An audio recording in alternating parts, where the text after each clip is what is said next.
आसन लगाएंगे। अब हमें माता रानी को स्थापित करने के लिए थोड़े अक्षत डालने हैं। इस पर हम माता रानी की मूर्ति विराजमान करेंगे।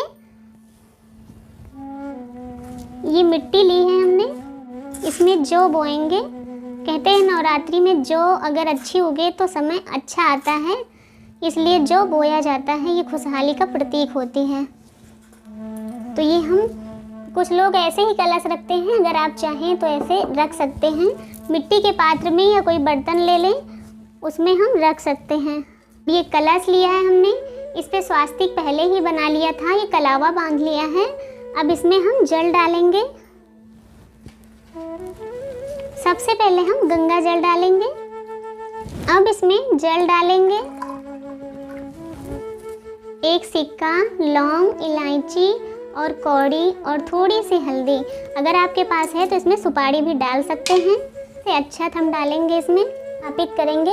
ये हमने आम के पत्ते लिए हैं, इस पे टीका पहले ही लगा लिया था। करेंगे,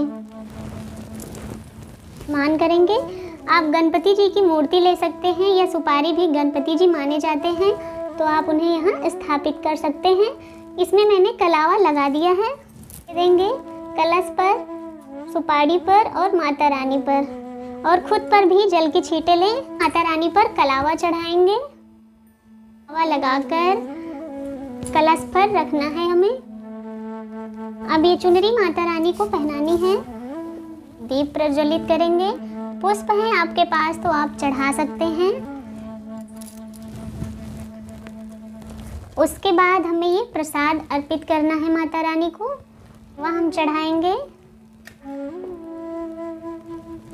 कहते हैं माता रानी को इलायची और लौंग सबसे ज़्यादा प्रिय होता है, तो ये हम भोग के रूप में माता रानी को अर्पित करेंगे। आपके पास जो भी ऋतु फल हैं आप चढ़ा सकते हैं। कहते हैं एक दिन नवरात्रि में सुहाग की चीज़ें जरूर माता रानी को अर्पित करनी चाहिए। तो आप चाहें तो प्रतिपदा के दिन या अष्टमी के दिन सुहाग का सामान माता रानी को चढ़ा सकते हैं। तो ये सुहाग का सामान हम माता रानी को अर्पित करते हैं। और बहुत से लोग दुर्गा सप्तमी का पाठ करते हैं, तो आप चाहें तो इसे धीरे धीरे आप पढ़ सकते हैं पूरी नवरात्रि। पूरे नवरात्रि में एक बार ही एक ही दिन दक्षिणा हमें चढ़ानी चाहिए। जब हो जाएगी तो हम इसी दीपक से आरती करेंगे। अगर आप अखंड दीपक जला रहे हैं तो उसे ना उठा लेंगे। जय अम्बे गौरी। तो आपको कैसी लगी? अगर अच्छी लगी है तो चैनल को लाइक करें, सब्सक्राइब करें।